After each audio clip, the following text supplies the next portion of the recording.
एक ऐसी महिला सांसद जो कि प्रबुद्ध महिला हैं, पढ़ी लिखी महिला हैं और समाज में एक प्रकार से सद्भाव का वो प्रेरणा दे रही हैं। वो हिंदू धर्म के भी जो तमाम लोग हैं उनका सेवा भाव से अपनी बात कह रही है। जो समर्थक हैं इकरा जी के या उनके पार्टी के, बल्कि समाज के सभी प्रबुद्ध लोगों को खड़ा होकर कहना चाहिए कि ये करनी परनी सेना जो है उसके लोगों को लगाम दो, नहीं तो उसको जो जनता है वो ऐसा जवाब देगी कि तुम मुंह दिखाने लायक नहीं रहो। तो पहले इस सांसद का ही अपमान करो, इस महिला का अपमान। कार्रवाई कौन करेंगे? जो भी प्रश्न उठा रहे हैं ये एक तरह से तो ये कॉमेडी भी बन गया है।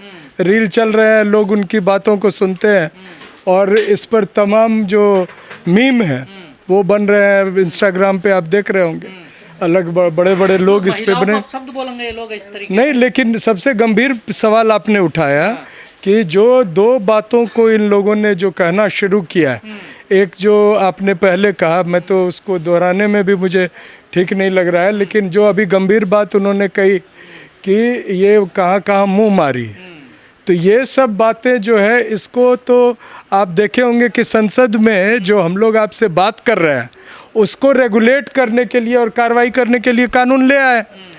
बाबाओं को के इस प्रकार का जो उनका व्यवहार है और बातचीत है और जिस प्रकार से वो बोल रहे हैं, इसको रेगुलेट करने का कोई कानून नहीं, बल्कि उसको संरक्षण देने के लिए भारतीय जनता पार्टी और आरएसएस के लोग हमेशा तैयार रहते हैं। इस बार बिहार में आप देखे होंगे कि 3 बड़े बाबाओं ने पहले कदम रखा। एक वो बागेश्वर है कि क्या नाम है उसका, धीरेन्द्र शास्त्री, हाँ जो है। दूसरा जो पहुँचे वो श्री आप समझ रहे होंगे कौन है। और इसी प्रकार से एक और बाबा, इनका उद्देश्य ये था कि बिहार जाकर ये सबसे पहले सामाजिक जो समीकरण और धार्मिक सद्भाव की भावना को बिगाड़े। और उसके लिए इनके वक्तव्य को सुनिएगा और किस प्रकार से हिंदू राष्ट्र बोल रहे हैं, किसको वोट मिल रहा है। बिहार में जिस प्रकार से क्राइम और गुंडा राज का बढ़ोतरी हुआ है, जिस प्रकार से लोगों के, दलित लोगों के, SC ST के स्कॉलरशिप्स और तमाम उनके फंड्स को कम कर दिए गए, उस पर इनका कोई विचार नहीं है। देश की आधी आबादी का अपमान है, तो आधी आबादी है ना महिलाओं को। देखिए सर किस तरह की बातें कर रहे हैं वो बताइए, सीधा करैक्टर पे सवाल खड़ा कर रहे हैं। अगर किसी की लेट शादी हो रही है, क्या ये बाल विवाह चाहते हैं ये ऐसे बाबा? नहीं, ये क्या चाहते हैं, ये तो जो सबसे आश्चर्यजनक बात है कि जो समाज के लोग और महिलाएं जो जा रही हैं वो भी तो इस प्रकार से इनसे बातचीत करती है, जो कि और इसको ये बजाबता रिकॉर्ड करके दिखाते भी हैं। तो ये वो बताना चाह रहे हैं कि समाज में किस प्रकार, जैसे पहले आपको पता है देवदासी प्रथा क्या थी, या जो शब्द ये है ओझा, ये शब्द ये कहता है कि गांव में किसी भी नीचे के जाति के लोगों का विवाह हो तो सबसे पहले उसके साथ कौन संभोग करेगा, कौन रहेगा। इस प्रकार की वो भावना और उस प्रकार की व्यवस्था वापस लाना चाहते हैं और इनको संरक्षण भारतीय जनता पार्टी और आरएसएस द्वारा मिल रहा है। देश के संविधान का एकदम मजाक उड़ाया जा रहा है, महिलाओं के अधिकार के साथ एक गंभीर खेल खेला जा रहा है, खतरा हो रहा है। और जो पढ़ी लिखी महिलाएं हैं वो अगर कुछ बोलना चाहती हैं तो उन पर कानूनी कार्रवाई हो रही है, लेकिन बाबाओं पर कोई कानूनी कार्रवाई नहीं। पगलाने गए, आपको नहीं लगता है ना बेड़ियों में रखना चाहिए, ना बांध देना चाहिए कहीं? जो ये बाबा है ये इनको जो बाबा कहा है, ये तो यंग लड़के हैं, बाबा भी कहना गलत होगा ना। तो देखिए वो तो अपने आप को बाबा कहते हैं। अब कोई जाके शेख से अपने बहन की शादी करा रहा है और यहाँ हिंदू और मुसलमान में कोई शादी हो जाए तो वो इसको धर्म पर भारी खतरा बता देता है, और वो उधर जाके शेखों के साथ क्या कर रहा है। अखिलेश यादव जी से बहस कर रहे हैं कि तुम शुद्ध रहो, बताइए ये है काम बाबाओं का? नहीं, और अखिलेश जी ने, मैं बधाई देता हूँ, उन्होंने सही जवाब उनको दिया कि जब उन्होंने कहा, उनसे प्रश्न पूछा और जिस प्रश्न का ये तथाकथित बाबा जवाब नहीं दे पाए तो बोले अब आपसे बात ही करना बेकार। मैं अनुरोध करूंगा आपके माध्यम से तमाम दलित, पिछड़े, आदिवासी और जो हमारे गरीब समाज के जो लोग हैं वो और उनकी महिलाओं को इनका तिरस्कार करना चाहिए। इनके न सिर्फ बात को न सुने बल्कि इनके जो रील्स वगैरह भी चलते हैं उसको भी आप अपने अपने सोशल मीडिया पे बैन कीजिए, उसको रिपोर्ट कीजिए। अगर ये जो बात आप कह रहे हैं ये तो बड़ी ये मोदी जी का यही है, बेटी बचाओ बेटी पढ़ाओ, बेटियों का सम्मान ऐसे ही होगा समाज में। मोदी जी जब बिहार गए अभी परसों, एक शब्द उन्होंने कानून व्यवस्था पर नहीं कही। एक वो 2014 में बोले थे कि मोतिहारी में चीनी मिल खुलवा के चाय पीऊँगा। वो चाय जो है कहाँ बन रहा है और कब बन रहा है ये लोगों को पता चल रहा है। कैराना से सर सांसद है इकरा हसन, एक कर्णी सेना के नेता, उन्होंने निकाह करने की बात कर रहे हैं। अरे तो ये आपको समझना चाहिए, जी के लिए ऐसी बातें हो रही हैं सर देश में। इस पर तो संसद को संज्ञान लेना चाहिए।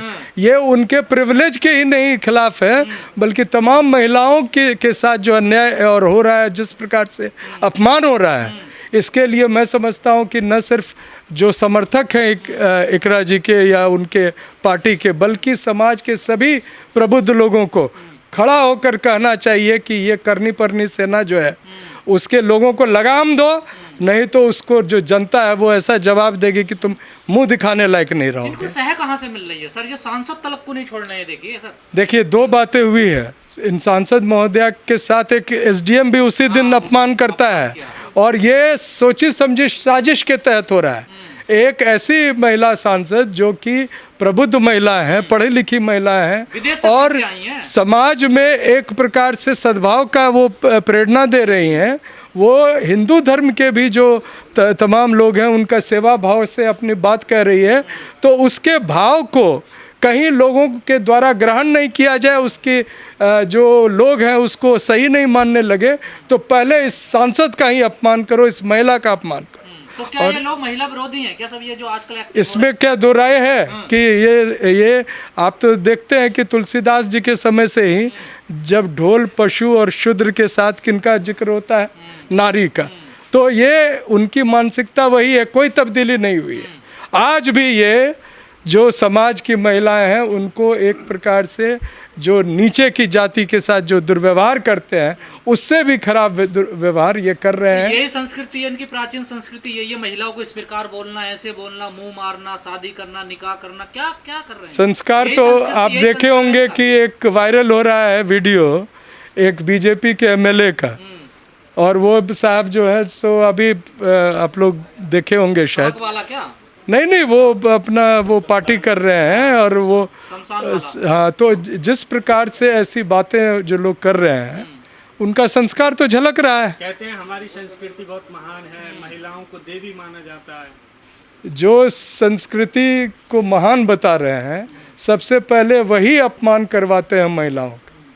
हम लोग तो न इसकी चर्चा करते हैं बल्कि व्यवहार में, और आप देखेंगे कि तमाम ऐसे जो समाज हैं जो अपने कामकाज और इसके बलबूते पर अपनी बात रखते हैं, उनकी महिलाएं खेत में काम करती है, मवेशियों के साथ काम करती है और हर जगह रहती है, उनको उचित सम्मान उसी समाज में मिलता है। लेकिन जो तथाकथित पूजा पाठ और इसके साथ धर्म के आडंबर के साथ जुड़े हुए लोग हैं, वो सबसे पहले महिलाओं को तिरस्कार और उनका अपमान कर रहे हैं। कितने साल में शादी होनी चाहिए? इसके लिए तो संविधान में प्रावधान है और उस प्रावधान को माना जाना चाहिए, लेकिन कोई अगर देरी से शादी कर रहा हो तो उसके आप चरित्र पर प्रश्न लगा देंगे और अपने चरित्र का लाइसेंस आप खुद और सर्टिफिकेट जारी करेंगे। सबसे पहले तो इनके जो, और आप देख भी रहे होंगे जितने ये गड़बड़ करते हुए पकड़ाते हैं, जो जिनके वीडियो वायरल होते हैं, ये कौन होते हैं? बाबा लोग होते हैं।